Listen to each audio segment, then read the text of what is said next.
आज हम स्टार्ट करेंगे एक्सरसाइज 2.2 का solution chapter number 2 class 11th relation and function. और इसमें हम बात करेंगे रिलेशंस एक्सरसाइज 2.2 का सॉल्यूशन मतलब क्वेश्चन सोल्व करेंगे। इससे पहले हमने 2.2 का जो इंट्रोडक्शन बनाया था उसमें हमने रिलेशन की डेफिनेशन, रिलेशन क्या होता है, उसके डोमेन, रेंज, कोडोमेन्स वगैरह कैसे फाइंड करते हैं, ये सब बातें हमने की थी। एग्जाम्पल भी किए थे, वो वीडियो आप लोग एक बार जरूर देख लेना। तो 2.2 सॉल्यूशन जो हमारी एक्सरसाइज है, उस एक्सरसाइज के अंदर मैं देख रहा हूं कि बुक में हमारे पास 1 से लेकर 9 तक क्वेश्चन है। ठीक है, ठीक। और इन 9 के 9 क्वेश्चन में ना मैं आपको बताना चाहता हूं कि हमको ये चेक नहीं करना है कि जो सेट हमको दिया हुआ है वो रिलेशन है या नहीं। ये चेक नहीं करना, रिलेशन तो ऑलरेडी है। वो क्वेश्चन में लिखा हुआ आएगा कि रिलेशन तो ये ऑलरेडी है। हमको उस रिलेशन को, जो क्वेश्चन में रिलेशन डिफाइन होगा, वो नॉर्मली होगा सेट बिल्डर फॉर्म में। हमको उस रिलेशन को लाना है तो रोस्टर फॉर्म में। एक्चुअली हम इस एक्सरसाइज में करने क्या वाले हैं तो मैं आपको बता रहा हूं। एक तो रिलेशन को लाना होगा रोस्टर फॉर्म में, ठीक है। दूसरा काम और लास्ट काम होगा रिलेशन के डोमेन और रिलेशन की रेंज और कोडोमेन, ये फाइंड करने के लिए आएंगी। हर क्वेश्चन में लगभग आपको यही काम करने हैं, ठीक है। रिलेशन ऑलरेडी है, जो भी सेट दिया हुआ होगा वो रिलेशन है, चेक नहीं करना है। फिर भी मैं आपको बताना चाहता हूं कि हमने इंट्रोडक्शन आपको बताया था कि रिलेशन क्या होता है। ए क्रॉस बी के जितने भी सबसेट बन सकते हैं, ए और बी का कार्टेशियन प्रोडक्ट को बोलते हैं ए क्रॉस बी, मतलब ए और बी का कार्टेशियन प्रोडक्ट। और ए क्रॉस बी के जितने भी सबसेट पॉसिबल हैं वो सभी के सभी ए से बी में क्या कहलाते हैं, रिलेशन। ठीक है। 5 भी ए क्रॉस बी का सबसेट होता है तो 5 भी रिलेशन होता है ए से बी में। ए क्रॉस बी खुद का सबसेट होता है ए क्रॉस बी का, तो ए क्रॉस बी भी ए से बी में एक रिलेशन होता है। इनको रेस्पेक्टिवली बोलते हैं एम्प्टी रिलेशन और यूनिवर्सल वर्सल रिलेशन। ये हम पढ़ेंगे थे क्लास 12 में। फिलहाल शुरू करते हैं एक्सरसाइज 2.2 का सॉल्यूशन, क्वेश्चन नंबर 1। ठीक।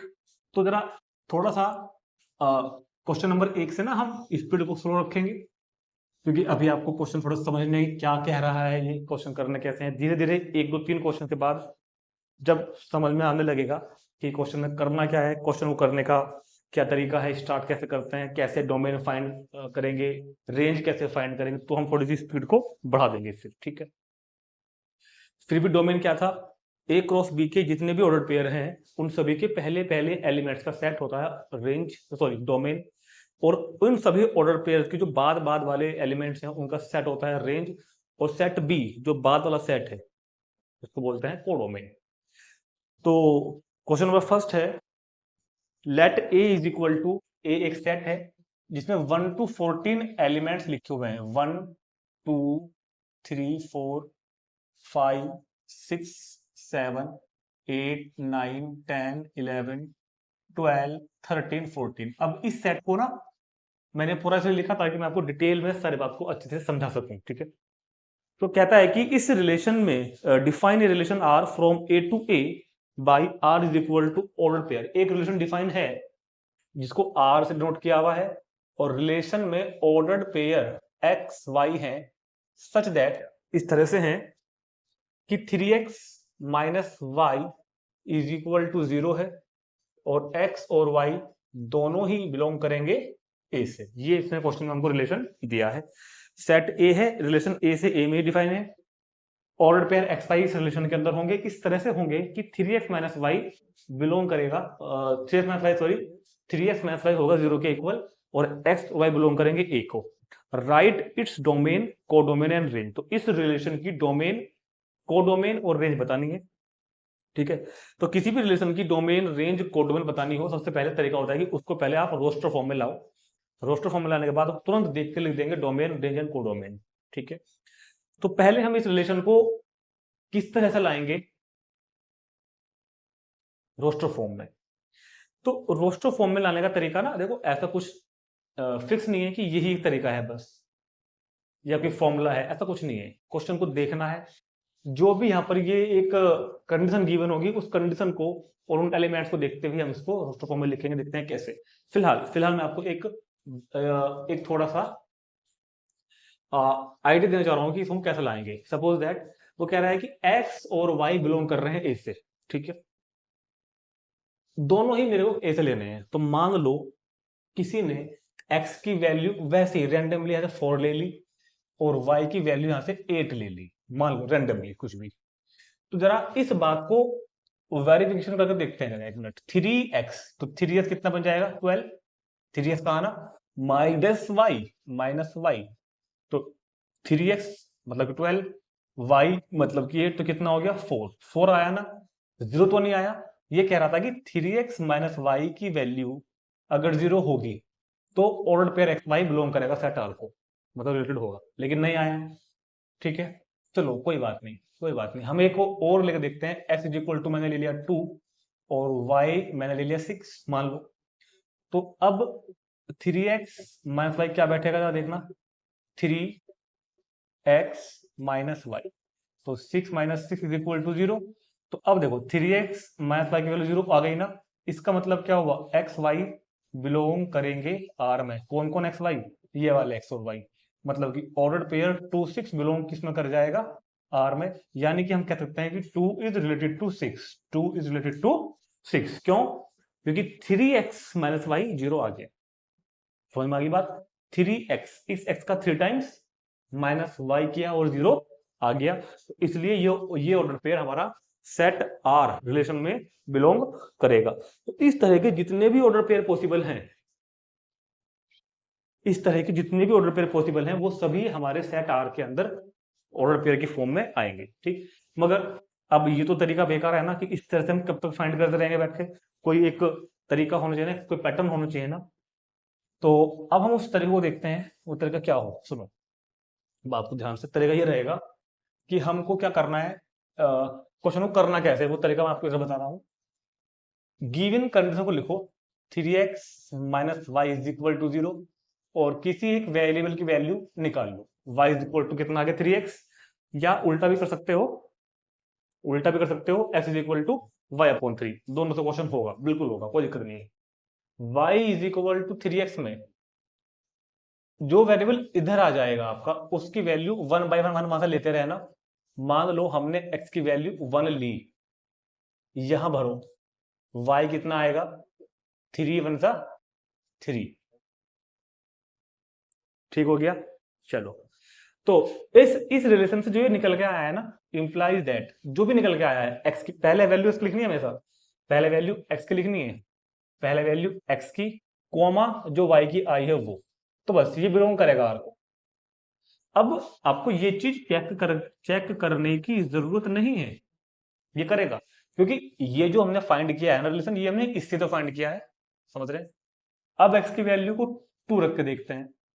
जब x की वैल्यू 2 ली, हमको सब रख के देखनी है 1 बाई 1 सारी, तो y is equal to 3 into 2, तो 3 2 जा 6, तो x की वैल्यू 2 और y की वैल्यू 6, तो एक ऑर्डर पेयर और आ गया 2,6, ये भी बिलोंग करेगा R।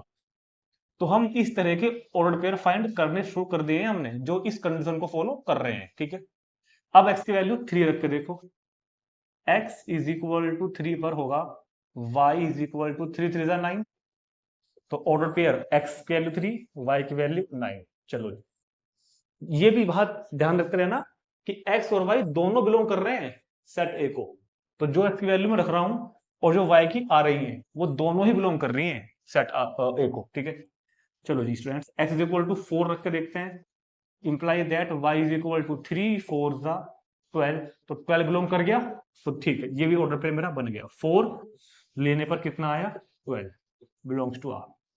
x is equal to 5 पर y इज इक्वल टू 3 5 जा 15, लेकिन इस बार जो y की वैल्यू आई है वो बिलोंग नहीं कर रही आर को, वो बिलोंग नहीं कर रही आर को, मतलब 5,15 बिलोंग नहीं करेगा आर को।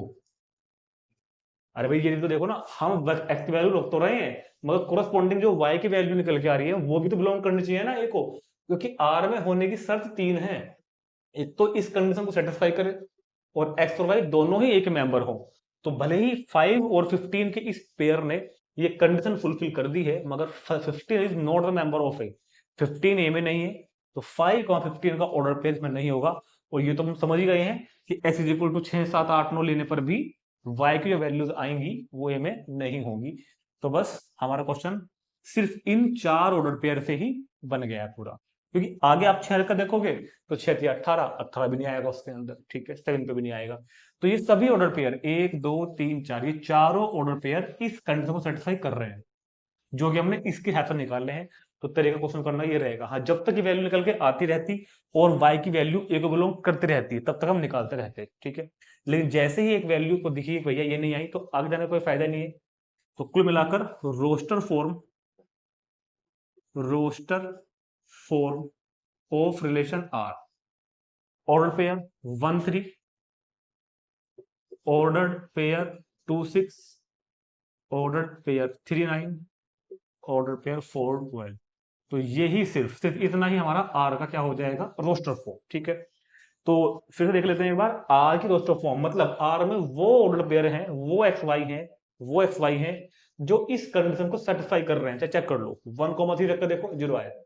2 6 जो हमने रफ पे अभी किया, अभी थोड़ी देर पहले, वही आएगा। 3 9 रख कर देखो, 0 आएगा। 4 12 देखो, 0 आएगा। और एक्स एक्स मतलब पहले मेंबर बिलोंग कर रहे हैं ए को, एंड वाई मतलब बाद वाले मेंबर भी बिलोंग कर रहे हैं ए को। तो सारी कंडीशन चेक कर लेना एक बार, ठीक है।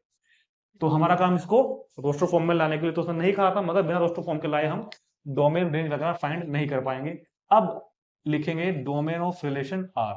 तो डोमेन ऑफ रिलेशन आर हमने आपको एग्जांपल और इंट्रोडक्शन वीडियो में बताई थी कि आर के जितने भी जो भी ब्रैकेट हैं उन सभी के पहले पहले एलिमेंट्स का सेट डोमेन बोला जाता है।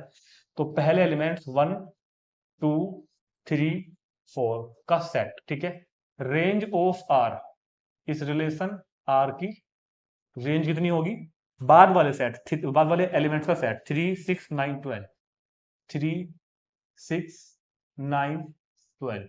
और कोडोमेन क्या होता है रिलेशन का, कोडोमेन होता है बाद वाला सेट। मतलब रिलेशन जैसे सेट ए से सेट बी पर है ना, तो जो बाद वाला सेट है, या तो रिलेशन ए से ए पे ही है, या तो रिलेशन ए में डिफाइन हो रहा है ना, ए से ए में ही हो रहा है, तो बाद वाला जो सेट है ए, वो ही क्या होता है, कोडोमेन। तो रेंज, डोमेन एंड कोडोमेन तीनों फाइंड कर दी है, समझ में भी आ गया होगा आपको। नोट करेंगे तुरंत, चलते हैं क्वेश्चन नंबर 2 पर। क्वेश्चन नंबर 2 देखते हैं। Question number 2, define a relation R. एक रिलेशन डिफाइन है आर, रिलेशन को जनरली ये आर से डिनोट करते हैं, ठीक है। On the set of natural number N, natural number के सेट में एन में एक रिलेशन डिफाइन है, इस तरह से जो लिखा हुआ है सामने देख सकते हैं बोर्ड पर। और कह रहा है कि depict the relationship using roster form. एक तो इस रिलेशन की रोस्टर फॉर्म बतानी है और डोमेन एंड रेंज बताना है। सब में हमको लगभग यही काम करना है। तो n is equal to set of natural number, set of natural number सब जानते हैं, 1 2 3 4 5, ये सब क्या होता है, set of natural number. Relation क्या गिवन है, रिलेशन आर में होंगे order pair x y such that, इस तरह के होंगे कि y होगा x प्लस 5। आपको जरूर हर क्वेश्चन में एक इस तरह की कंडीशन जरूर गिवन होगी। जैसे पहले क्या थी, 3x minus y is equal to 0। इस बार क्या गिवन है, y is equal to x plus 5। x is natural number less than 4। x क्या है, एक नेचुरल नंबर है जो 4 से छोटा है, लेस देन 4। और x और y दोनों बिलोंग करेंगे सेट n पे। x और y दोनों नेचुरल नंबर हो, x is a natural number less than 4। Relation क्या है, y इज इक्वल टू जो होगा वो x प्लस 5 होगा, y इज इक्वल टू होगा x प्लस 5। और x क्या है, लेस देन 4। तो take the value of x, let us क्या होंगी, 1 होगी, 2 और 3। तो कह रहा है ना, x is natural number less than 4, 4 से छोटे नेचुरल नंबर। तो बस x तो सिर्फ ये 3 ही होंगे ना, x तो ये 3 ही होंगे ना, लेस देन 4। x क्या है, लेस देन 4, 4 से छोटा। तो x क्या होगा, 1 2 3। अब इनके कोरस्पॉन्डिंग y फाइंड करते हैं जरा। y x रखो, समझ रहे हैं, x रखो, 1 प्लस 5 6, 2 प्लस 5 7, 3 प्लस 5 8। और जो फाइंड होके आए हैं ये भी नेचुरल नंबर ही होने चाहिए, क्योंकि वो कह रहा है x y both belongs to N, दोनों बिलोंग करने चाहिए इनको। तो हाँ, तीनों बिलोंग करते हैं इनको। तो इसको देख के ऑर्डर पे लिखते हैं। चलो आर के अंदर आर की रोस्टर फॉर्म, जो क्वेश्चन का पहला आंसर है। 1 के साथ क्या बैठ रहा है, 6, 1 के साथ 6, 2 के साथ 7 एंड 3 के साथ 8। तो this is the roster form of relation R, this is the roster form of relation R. और अब कह रहा है domain, right also the domain and range, domain and range ही बतानी है। तो domain of R the set of first element of all order pair in relation R, R के सभी ऑर्डर पेयर के पहले पहले एलिमेंट्स का सेट, यानी कि 1 2 3 डोमेन, एंड रेंज होगा बाद वाले एलिमेंट्स का सेट। तो रेंज ऑफ आर हो जाएगा 6 7 एंड 8। तो अब मैं उम्मीद कर सकता हूं आपसे कि आपको क्वेश्चन समझ में आने लगे होंगे कि किस तरह से हम किसी रिलेशन की रोस्टर फॉर्म लिखते हैं, कैसे डोमेन देखते हैं, कैसे रेंज देखते हैं। और क्वेश्चन करेंगे और बेहतर समझ में आएगा। ठीक है, चलते हैं क्वेश्चन नंबर 3 पर। तो क्वेश्चन नंबर 3 बहुत ही इंपॉर्टेंट क्वेश्चन है। ठीक है, इजी सा है बहुत ही। Let a is equal to 1 2 3 5 and b is equal to 4 6 9। Let a is equal to 1 2 3 5, ये 4 लिख दिया मैंने यहाँ पे, 1 2 3 5। Let a is equal to 1 2 3 5 and b is equal to 4 6 9। Define relation R, एक रिलेशन डिफाइन है from a to b, a से b में एक रिलेशन डिफाइन है, इस तरह से है। ऑर्डर्ड पेयर एक्स वाई उसके अंदर होंगे, सच दैट, तभी होंगे कब, the difference between x and y is odd, x और वाई का जो डिफरेंस हो वो ओड होना चाहिए, एक विषम संख्या होनी चाहिए। ठीक है, एक्स बिलोंग करेगा ए से, वाई बिलोंग करेगा बी से। राइट द रोस्टर फॉर्म, इस बार सिर्फ उसने हमसे इसकी रोस्टर फॉर्म पूछी है, सिर्फ रोस्टर फॉर्म। ठीक है, डोमेन वगैरह फाइंड नहीं करने। चलो, तो आर के अंदर कौन से ऑर्डर पेयर होंगे, वो ऑर्डर पेयर होंगे जिसके पहले एलिमेंट और दूसरे एलिमेंट यानी कि एक्स और वाई का डिफरेंस, अंतर ओड होगा। एक्स और वाई किससे बिलोंग करेंगे, एक्स ए से, वाई बी से। सपोज करते हैं कि हमने यहां से रैंडमली वैसे ही एक एलिमेंट उठा लिया 3, और यहां से मैंने एक एलिमेंट क्या उठा लिया 9। 3 लिया मैंने ए से, 9 लिया मैंने बी से। तो क्या ये ऑर्डर पेयर आपको बिलोंग करेगा, क्या ये ऑर्डर पेयर आपको बिलोंग करेगा या नहीं करेगा, देखते हैं। इन दोनों का डिफरेंस बताओ, 3 और 9 का डिफरेंस होता है 6, नहीं करेगा क्योंकि उसने कहा है कि ओड होना चाहिए। तो इस ऑर्डर पेयर को आर में होने के लिए क्या टेस्ट पास करना होगा कि इसका डिफरेंस ओड हो, मगर नहीं है तो ये बिलोंग नहीं करेगा आर में। मतलब हम कहेंगे कि 3 is not related to 9, 3 is not related to 9। ठीक है, हाँ, अगर मैं 1 और 4 लूं, इधर से 1 लूं, इधर से लेता हूं 1 और इधर से क्या लेता हूं मैं 4, तो 1 और 4 का डिफरेंस क्योंकि 3 होता है and 3 is an odd number, तो हाँ ये बिलोंग करेगा आर को, यानी कि हम क्या कहेंगे 1 इज रिलेटेड टू 4। तो इस तरह के ऑर्डर पेयर मेरे को आर में रखने हैं, इस तरह के ऑर्डर पेयर मेरे को आर में रखने हैं जिनमें दोनों एलिमेंट्स का डिफरेंस ओड नंबर हो। ठीक है, तो इसको फाइंड करने के लिए एक तरीका मैं बता रहा हूं आपको, कोई फॉर्मूला नहीं है, कोई कुछ नहीं है, और सवाल की ये लास्ट ही लाइन है, बल्कि पहली लाइन भी यही है, लास्ट भी यही है, क्योंकि ये तो मैंने सिर्फ अब तक क्वेश्चन उतारा है ना। चलो, हमको करना क्या है, पहला एलिमेंट मुझको लेना है ए से, क्योंकि जो एक्स है वो ए से बिलोंग कर रहा है, वाई बी से बिलोंग कर रहा है। तो सुनो, इस एक को सबसे पहले, इस एक को इन सभी के साथ चेक करते हैं, जहां ओड आएगा लिख देंगे, नहीं आएगा नहीं लिखेंगे। चलो, 1 को लो, 1 और 4 का डिफरेंस 3 होता है, लिख दो, 1 और 4 पेयर में होगा। 1 और 6 का डिफरेंस 5, मतलब ये भी ओड है, लिख दो, ये भी लिख दो आप। चलो जी, चलो जी भैया, ठीक है। 1 एंड 9 का डिफरेंस 8 है, नहीं लिखना, इस तरह करके चल जाओ बस। अब 2 को लेते हैं, 2 और 4 का डिफरेंस 2 है, नहीं लिखना। 2 और 6 का डिफरेंस 4 है, नहीं लिखना। 2 और 9 का 7 है, लिख दो, 2 और 9। चलो, 3 और 4 का डिफरेंस 1 है, ये भी लिख दो। 3 और 6 का डिफरेंस 3 होता है, ये भी लिख दो। 3 और 9 का डिफरेंस 6 होता है, ये नहीं लिखना। 5 और 4 का डिफरेंस 1 होता है, ये लिखना है। 5 और 6 का 1 होता है, तो ये भी लिखना है। 5 और 9 का 4 होता है, ये नहीं लिखना।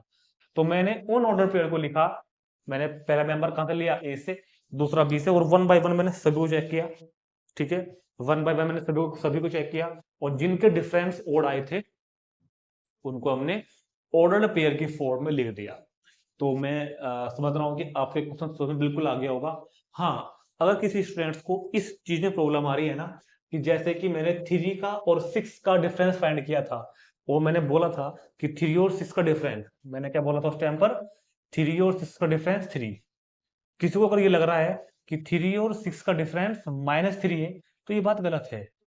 देखो, जब हम डिफरेंस बोलते हैं ना, तो डिफरेंस होता है उसकी एब्सोल्यूट वैल्यू, जो भी इनको घटा के आ रहा है उसकी एब्सोल्यूट वैल्यू होता है। दूसरी बात, अगर -3 भी आ रहा है मान लो, तो ये भी ओडी होता है, 3 भी ओड होता है, -3 भी ओडी होता है, ठीक है, दोनों ओड बंद होते हैं। तो जब भी हम डिफरेंस की बात करते हैं ना, अगर हम कहें difference of a and b, तो difference of a and b याद रखना absolute value of a minus b, ठीक है। फिर चाहे आप छोटे में से बड़ा घटाओ, चाहे बड़े में से छोटा घटाओ, तो डिफरेंस मतलब एब्सोल्यूट वैल्यू। नोट करेंगे तुरंत, देखते हैं क्वेश्चन नंबर 4। क्वेश्चन नंबर 4, ये एरो डायग्राम हमको गिवन है क्वेश्चन में, और इस एरो डायग्राम को देखकर सारी बातें बतानी है। इस बार रिलेशन क्या है खुद बताना है, उस रिलेशन की रोस्टर फॉर्म लिखनी है, सेट बिल्डर फॉर्म लिखनी है, दो लिखनी है, इस बार हमको खुद लिखनी है, डोमेन रेंज ही बतानी है, ठीक है। तो the figure shows A relationship between the sets P and Q. दो सेट है मेरे पास, पी और क्यू। पी में एलिमेंट है 5 6 7 एंड क्यू में है 3 4 5, और इन दोनों की बीच में क्या रिलेशनशिप है वो रिलेशनशिप डिफाइन करनी है, सेट बिल्डर फॉर्म में, रोस्टर फॉर्म में, डोमेन रेंज भी बतानी है, ठीक है। तो ऑब्जर्व करते हैं कि इनमें क्या रिलेशन बन रहा है आपस में, ठीक है। Let R denotes the relationship between P and Q. दो सेट्स पी और क्यू के बीच जो रिलेशनशिप है वो क्या है, मान लिया मैंने आर, ठीक है। तो क्या किसको कुछ पैटर्न दिख रहा है क्या? मुझे लगता है आप 11th क्लास में आ गए हैं और आपको इतने तो ऑब्जर्व कर ही रहे होंगे कि क्या रिलेशन बन रहा है। देखो जो नंबर यहाँ है ना उससे दो कम यहाँ पे है, चाहे चेक कर लो आप। 5 से दो कम कर दो 3 आ जाएगा, 6 से दो कम कर दो 4 आ जाएगा, 7 से दो कम कर दो 5 आ जाएगा। तो अगर मैं सेट P के एलिमेंट्स को x बुलाऊं और सेट Q के एलिमेंट्स को y बुलाऊं, तो हम ये कह सकते हैं कि जो x है वो y+2 है। जरा चेक करना एक बार, क्या हम ये कह सकते हैं कि जो x है वो y+2 है? भाई देख के बताओ एक बार। जो x है, अगर हम सेट P के एलिमेंट को x कहें और सेट Q के एलिमेंट को y कहें, तो क्या ये कहना उचित रहेगा कि x जो है वो y+2 करके आया है, x जो है वो y+2, y में 2 प्लस करना है तो x आएगा, ठीक है। उल्टा भी कर सकते हैं, अगर आप चाहो तो y x-2 भी कर सकते हैं, एक ही बात है, 2 को तो भेज दो। कि जो y है वो x से 2 कम करके आ रहा है, दोनों में से कोई भी लेंगे, दोनों ठीक है आंसर, कोई दिक्कत नहीं है। तो सबसे पहले बात करते हैं, क्वेश्चन में नंबर का डाला है फर्स्ट, ठीक है, set builder form and roster form. First कह रहा है ये सेट बिल्डर फॉर्म। तो सेट बिल्डर फॉर्म में क्या होगा, रिलेशनशिप होगी इस तरह की ऑर्डर्ड पेयर होंगे एक्स वाई। रिलेशन आर के अंदर ऑर्डर्ड पेयर क्या होंगे, एक्स वाई, सच दैट चाहे ये लिख दो चाहे लिख दो, कोई दिक्कत नहीं, दोनों ठीक है। तो जिसमें x क्या है, y+2, और x किससे बिलोंग कर रहा है, सेट P से, और y किससे बिलोंग कर रहा है, सेट Q से। हो गया relationship between P and Q को हमने सेट बिल्डर फॉर्म में बड़ी आसानी से लिख दिया। और मुझे पूरी उम्मीद है कि आपको समझ में भी आ गया होगा कि ordered pair x y such that s is equal to y+2, कि जो x है वो y+2 करके आया है, जहां x बिलोंग कर रहा है P को, y बिलोंग कर रहा है Q को। सेकंड कह रहा है कि रोस्टर फॉर्म। सेकंड में बात कर रहे हैं रोस्टर फॉर्म की। ये तो हमारे लिए दायां क्या कहते हैं, बायां का खेल। 5 की इमेज 3 है ना, तो 5,3, नेक्स्ट 6,4, नेक्स्ट 7,5, तो ये हो जाएगी इसकी रोस्टर फॉर्म, कोई दिक्कत नहीं है। डोमेन ऑफ आर के ऑर्डर्ड पेयर के पहले एलिमेंट्स का सेट 5 6 7, और रेंज आर के ऑर्डर्ड पेयर के बाद वाले एलिमेंट्स का सेट 3 4 5। ये क्वेश्चन का आंसर आ गया, ठीक है। बहुत इजी क्वेश्चन है, बहुत इजी टॉपिक चल रहा है रिलेशन, अगर आप इसको ध्यान से समझेंगे तो। ठीक, यहाँ पर एक बात मैंने आपको बताना चाह रहा हूँ कि मैंने आपको ये बात इंट्रोडक्शन में समझाई थी। कोई बच्चे क्या करते हैं, वो देखते हैं कि यार डोमेन तो 5 6 7 आ गया, और वहां भी पहला सेट क्या है 5 6 7, रेंज 3 4 5 आ गई, और यहाँ भी दूसरा सेट क्या है 3 4 5। तो कुछ बच्चे ऐसा अपने आप ही अज्यूम कर लेते हैं, जबकि ऐसा ना ही किसी बुक में लिखा, ना ही मैंने बताया, ना ही किसी और टीचर ने कभी आपको बताया होगा कि आप अपने आप ही मान लो कि पहला सेट पूरा डोमेन होता है या दूसरा सेट पूरा रेंज होता है। ये डोमेन की डेफिनेशन नहीं है, ना ही ये रेंज की डेफिनेशन है। क्या आप ये मत मान लेना कि सेट पी डोमेन है और सेट क्यू रेंज है, ये बात गलत है। भले ही वो सेम आ जाए, किसी क्वेश्चन में सेम आ जाए, मगर नहीं, इत्तेफाक से आ गए, और ज्यादातर क्वेश्चन में सेम आ भी जाते हैं, लेकिन ये डोमेन की और रेंज की डेफिनेशन नहीं है, मैंने आपको समझाई थी इंट्रोडक्शन के अंदर ये सारी बातें। आपको हमेशा आर के ऑर्डर पेयर को देख के ही डोमेन लिखना है, ठीक है। कभी कभी आपको फील आएगा अभी जब आप क्वेश्चन करोगे कि ये सेट अलग आएगा डोमेन वाला और वो अलग होगा, तो आपको हमेशा यहां देखकर ही डोमेन लिखना है। पहले एलिमेंट का सेट डोमेन, दूसरे एलिमेंट का सेट रेंज, बाद वाला सेट कोडोमेन। ये बात आपको याद रखनी है डोमेन और रेंज फाइंड करने के लिए, इसके अलावा और बात मत याद रखना बिल्कुल भी। चलो चलते हैं next number 5। Question number 5, let set A is equal to 1 2 3 4 6, 5 नहीं है बीच में, a is equal to 1 2 3 4 6, let R be relation defined by this. A b एक आर एक रिलेशन है, order pair a b such that a और b दोनों ही belong करेंगे ए को, और इस तरह करेंगे अगर B is exactly divisible by A, B अगर ए से पूरा कट जाता है, पॉइंट में आंसर नहीं आता, मतलब पूरा कट जाता है, b is exactly divisible by a, तो ये रिलेशन है। इसका रोस्टर फॉर्म, डोमेन, रेंज सब हमको लिखना है, ठीक है। तो पहले हम इसके लिखते हैं रोस्टर फॉर्म, पहले हम इसका लिखते हैं रोस्टर फॉर्म, ठीक है। तो देखते हैं इसकी रोस्टर फॉर्म, बहुत इजी है। कह रहा है कि b is divisible by a, b is divisible by, exactly divisible bye a, b a से पूरा पूरा कटना चाहिए, ठीक है। चलो कैसे निकालेंगे, कैसे निकालेंगे, कैसे निकालेंगे, ध्यान से देखते हैं बिल्कुल, बहुत ध्यान से। उसके बाद हम इसका डोमेन भी फाइंड करेंगे, डोमेन ऑफ आर, और उसके बाद हम इसका रेंज भी फाइंड कर देंगे, रेंज भी फाइंड कर देंगे, ठीक है। डोमेन ऑफ आर और रेंज ऑफ आर। इधर क्या लिखेंगे इसकी हम, roster form, roster form of R, ठीक है। डोमेन ऑफ आर भी एक सेट ही होगा, रेंज ऑफ आर भी एक सेट ही होता है, ठीक है। चलो शुरू करो। तो B is exactly divisible bye A, हमको करना क्या है कि जैसे पहला एलिमेंट है, इस पहले एलिमेंट को लो और इसको हर एलिमेंट के साथ लेकर पेयर चेक करो, हर के साथ, 1 को 1 के साथ, 1 को 2 के साथ, 1 को 3 के साथ, मतलब मैं कह रहा हूं 1 को पहले 1 के साथ, फिर 1 को 2 के साथ, फिर 1 को 3 के साथ, 1 को 4 के साथ, 1 को 5 के साथ, 1 को 6 के साथ। मैंने 1 को हर एक के साथ चेक किया, लेकर उन पर बनाया।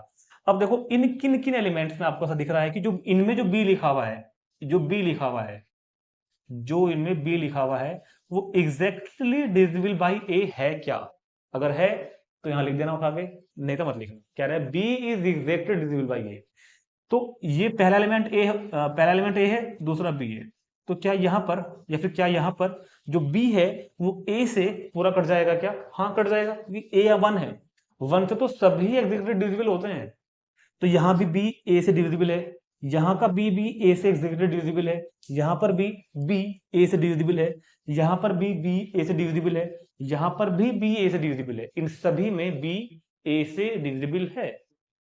तो लिख देते हैं सभी को उठाकर, 1 को लेकर 1, 1 के साथ 2, 1 के साथ 3, 1 के साथ 4, 1 के साथ 5, 1 के साथ 6।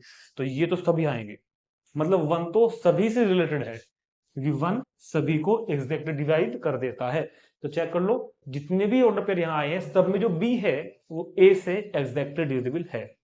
अब लेते हैं 2 को सभी के साथ, 2 के साथ 1, 2 के साथ 2, 2 के साथ 3, 2 के साथ 4, 2 के साथ 5, 2 के साथ 6। अब चेक करो इनमें कौन कौन ऑर्डर पेयर ऐसे हैं जिनमें बी ए से डिविजिबल है। यहां पर जो बी है वो ए से डिविजिबल है क्या? नहीं है। यहां पर है, यहां पर नहीं है, यहां पर है, यहां पर नहीं है, यहां पर, चाहे चेक कर लो आप, जो बी है वो ए से डिविजिबल है, ये वाला बी बी ए से डिविजिबल है, ये वाला बी बी से डिविजिबल है, तो वो ही लिखेंगे बस। मतलब क्या क्या लिखेंगे हम, 2 2 2, कोई फालतू लैंग्वेज वगैरह कुछ नहीं लिखनी, सीधा लिख के आना, कोई नंबर नहीं काट सकता आपकी, ध्यान रखना। 3 को लेके देखो, अब मैं चाहूं तो डायरेक्ट बना सकता हूं 3 1, 3 1 नहीं बनेगा, 3 2 नहीं बनेगा, 3 3 बनेगा, और 3 6 बनेगा। चाहे सोच लो यार भाई, बी ए से डिविजिबल होना चाहिए, बी चाहे तो आप लिख लो, कोई दिक्कत नहीं है, बी ए से डिविजिबल होना चाहिए, मतलब 3 से, तो 3 से तो 3 कटेगा और 6 कटेगा और 2 कटेगा नहीं ना। चलो 4 तो बताओ, 4 को लेकर सिर्फ एक ही बनेगा, वो होगा 4 4, क्योंकि ये बी, ठीक है ना।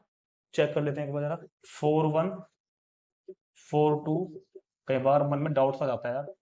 4 3 4 4 4 5 4 6, जरा चेक करो, ये बी ए से डिविजिबल है क्या? नहीं। ये बी ए से डिविजिबल है क्या? नहीं, पॉइंट में आएगा। ये भी नहीं होगा, ये भी नहीं होगा, ये भी नहीं होगा। ये सभी के बी ए से डिविजिबल नहीं है, सिर्फ इसका है, लिख दिया। 6 को लेकर चेक कर लेते हैं एक बार। 6 1 नहीं होगा, 6 2 नहीं होगा, 6 3 नहीं होगा, 6 3 6 3, क्या बी ए से डिविजिबल है क्या? नहीं है, नहीं है, नहीं बिल्कुल। 6 4 6 5 6 6, तो सिर्फ ये ही हमारे क्वेश्चन का पहला आंसर, रोस्टर फॉर्म। क्या समझ में आ रही है बातें सभी को? अगर कभी डायरेक्ट ना निकल पाओ तो लिख कर देख लो, क्या प्रॉब्लम है। बी इज डिविजिबल बाई ए होना चाहिए था, ठीक है। डोमेन, आर के एलिमेंट्स के पहले पहले, आर के ऑर्डर पेयर के पहले पहले, तो पहले पहले 1 1 1 1 एक बार आ रहा है, 2 2 2 2 3 3 4 4 6 6, तो ये तो हो गया डोमेन ऑफ आर। रेंज बाद वाले 1 2 3 4 5 6 2 4 6 सभी आ रहे हैं लगभग, तो 1 2 3 4 6 ये हो जाएगा रेंज। तो डोमेन आ गया, रेंज आ गया, रोस्टर फॉर्म भी आ गया और आपको समझ में भी आ गया। तो तुरंत नोट करो, चलते हैं नेक्स्ट क्वेश्चन पर। क्वेश्चन नंबर 6, तो कह रहा है कि determine the domain and range of the relation R defined by this. इस रिलेशन की डोमेन एंड रेंज फाइंड करनी है। रिलेशन क्या है? R is equal to order pair x x plus 5। R के अंदर जो ऑर्डर पेयर होगा ना, उसमें जो एक्स होगा उसमें 5 जोड़ दो तो वाई आ जाएगा, एक्स एक्स प्लस 5। और जहां पर एक्स किससे बिलोंग कर रहा है? इस सेट के अंदर से। इसने सेट के अंदर सेट दिया हुआ है, एक्स क्या होगा? 0 1 2 3 4 5, तो एक्स की वैल्यू एक बार 0 लेनी है, एक बार 1, एक बार 2, एक बार 3, एक बार 4, एक बार 5। इनके कोरस्पोंडिंग क्या निकालोगे? एक्स प्लस 5, तो 0 plus 5 5, 1 plus 5 6, 2 plus 5 7, 3 plus 5 8, 4 plus 5 9, 5 plus 5 10, तो बन गया ये सभी ऑर्डर पेयर आ जाएंगे रिलेशन में। नहीं समझ में आया क्या? अब तो आ गया होगा। आर के अंदर ऑर्डर पेयर चाहिए एक्स और एक्स प्लस 5 की फॉर्म के। जो एक्स होगा उसमें 5 जोड़ दो तो वाई निकल के आ जाएगा। और एक्स कहां से लेना है? यहां से, एक बार 0 1 2 3 4 5। तो जब मैं एक्स को पहले 0 लिया, फिर मैंने एक्स को 1 लिया, फिर मैंने एक्स को 2 लिया, फिर मैंने एक्स को 3 लिया, फिर मैंने एक्स को 4 लिया, और फिर मैंने एक्स को 5 लिया, as given in the question. अब y यहां पर क्या आना है? x में 5 जोड़ गए, 0 plus 5 5, 1 plus 5 6, 2 plus 5 7, 3 plus 5 8, 4 plus 5 9, 5 plus 5 10 आ गया। 0 5 1 6 2 7 3 8 4 9 5 10, तो ये तो आ गई रोस्टर फॉर्म। अब चाहिए क्या आपने को? डोमेन, डोमेन ऑफ आर, पहले पहले एलिमेंट्स का सेट। सो 0 1 2 3 4 और ये 5। दूसरा क्या होगा? रेंज, रेंज ऑफ आर बाद वाले एलिमेंट्स का सेट, 5 6 7 8 9 10। ये आपका क्वेश्चन 2 लाइनों में कंप्लीट। समझ में आ रही है बातें सभी को? डोमेन रेंज फाइंड करना, रोस्टर फॉर्म में फाइंड करना बहुत इजी है। रिलेशंस को बच्चे ऐसा छोड़ देते हैं ये मानकर कि ये क्वेश्चन पेपर में 1 नंबर पे आता है, लेकिन बहुत बड़ी बेवकूफी होगी अगर आप इसको छोड़ के जा रहे हो, क्योंकि आगे हम फंक्शन शुरू करने वाले हैं, वहां बहुत यूज होगा इसका ज्यादा, ठीक है। इसी से सीखेंगे हम फंक्शन क्या होता है। तो चलते हैं क्वेश्चन नंबर 7 पर, देखते हैं क्या है इसमें भी।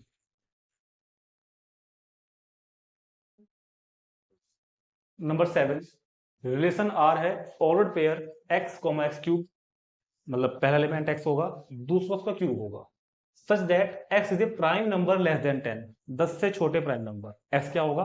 10 से छोटे प्राइम नंबर। तो 10 से छोटे प्राइम नंबर होते हैं 2 3 5 और 7। प्राइम नंबर जो सिर्फ अपने आप से कटते हैं, ठीक है। तो 1 तो होता नहीं है वैसे भी, 2 होगा, 3 होगा, 4 नहीं होगा, 5 होगा, 6 नहीं होगा, 7 होगा, 8 नहीं होगा, 9 नहीं होगा और 10 भी नहीं होगा। 10 से छोटे प्राइम नंबर यही होते हैं। तो 10 से छोटे प्राइम नंबर को लेकर उनके क्यूब के साथ अगर x की वैल्यू 2 लेंगे तो x क्यूब क्या हो जाएगा? 8। चलो x की वैल्यू 3 लेंगे तो x क्यूब 27, x की वैल्यू 5 लेंगे तो 5 का क्यूब 125, 7 लेंगे तो 7 का क्यूब 343। और मुझे लगता है कि सिर्फ इसने इस बार रोस्टर फॉर्म फाइंड करने के लिए कहिए, डोमेन रेंज नहीं कहे हैं। तो ये क्वेश्चन मुझे लगता है कंप्लीट हो गया है। क्या क्या दे रखे, चलो ठीक है, हो गया। नेक्स्ट है 8। 8 में है a is equal to x y z, b is equal to 1 2, और कह रहा है कि find the number of relation from a to b। a से b में कितने रिलेशन बन सकते हैं?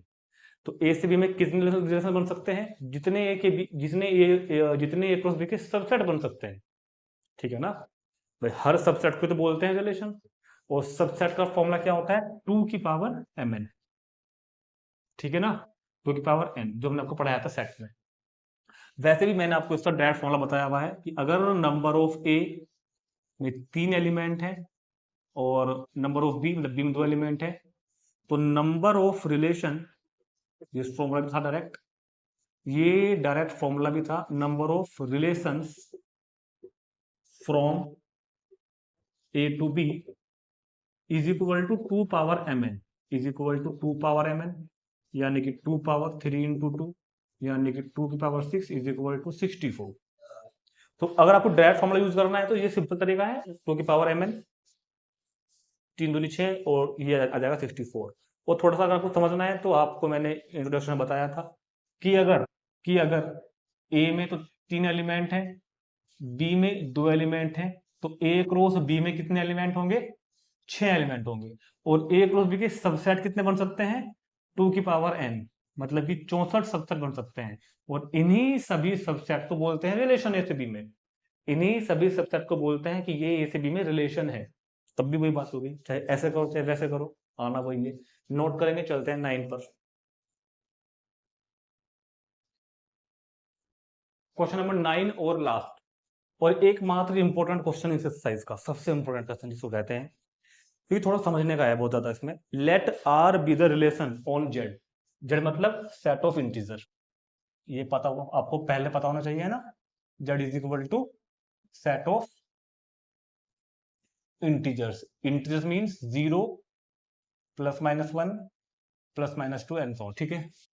जेड क्या है? Set of integer. आर एक रिलेशन डिफाइन किया हुआ है जेड से, जेड में, जेड के अंदर ये रिलेशन है कि आर के अंदर ऑर्डर पेयर ए बी होंगे, और इस तरह के होंगे कि दोनों बिलोंग करेंगे जेड को। ए भी इंटीजर होगा, बी भी इंटीजर होगा, और उनका डिफरेंस भी इंटीजर ही होगा। ए भी एक इंटीजर लो, बी भी इंटीजर लो, उनको घटाकर देखो, अगर वो घटाकर इंटीजर आ रहा है तो उसको हम आर के अंदर रखेंगे, ठीक। सपोज करो मैंने यहां से एक ए लिया और मैंने यहां से बी लिया, बताओ क्या लूं? मान लो मैंने ए लिया 3 और मान लो मैंने बी लिया -5, तो ए माइनस बी क्या बैठेगा? ए माइनस बी यानी कि 3 माइनस -5, 3 माइनस -5 क्या बैठ जाएगा? 8। 8 इज एन इंटीजर, 8 तो एक इंटीजर है ना, तो हाँ इसका मतलब ए बी से रिलेटेड है। यहां पर हमारा ए हमारे बी से रिलेटेड है, यानी कि 3 माइनस 5 बिलोंग कर जाएगा आर को। ये हो गई आर में होने का टेस्ट, ठीक। तो आर में कौन कौन ऑर्डर पेयर होंगे? आर में वो ऑर्डर पेयर होंगे जो इस टेस्ट को पास करेंगे कि उनका डिफरेंस इंटीजर ही हो, तो जैसे मैंने दिखाया। अभी हम कुछ और लेकर देखते हैं, मानो मैंने ए की वैल्यू वहां से 0 ले ली और बी की वैल्यू मैंने ले ली 7, तो a माइनस बी यानी कि 0 माइनस 7 क्या बैठेगा? -7। ये भी इंटीजर है, this is also an integer, तो 0 भी रिलेटेड क्योंकि इससे होगा 7 से, यानी कि ये ऑर्डर पेयर भी बिलोंग किसको करेगा? आर को, ठीक। कुछ और लेकर देखते हैं, चलो मान लो हमने लिया 100 और माइनस के 1000, थोड़ा बड़ा ले लिया इस बार। a माइनस बी इस बार बैठ जाएगा 1010, ये भी इंटीजर है, ये भी एक इंटीजर ही है ना, तो ये भी बिलोंग करेगा आर। तो कुछ समझ में आ गई होगी बात कि मैं क्या समझाना चाह रहा हूं, कि कोई ऐसा यहां पर तो कोई भी ऐसा नंबर है ही नहीं, कोई भी ए और कोई भी बी ऐसा यहां पे है ही नहीं जिसको मैं लेकर यहां रखूं, ए माइनस बी करूं और इंटीजर ना आए, हमेशा आएगा।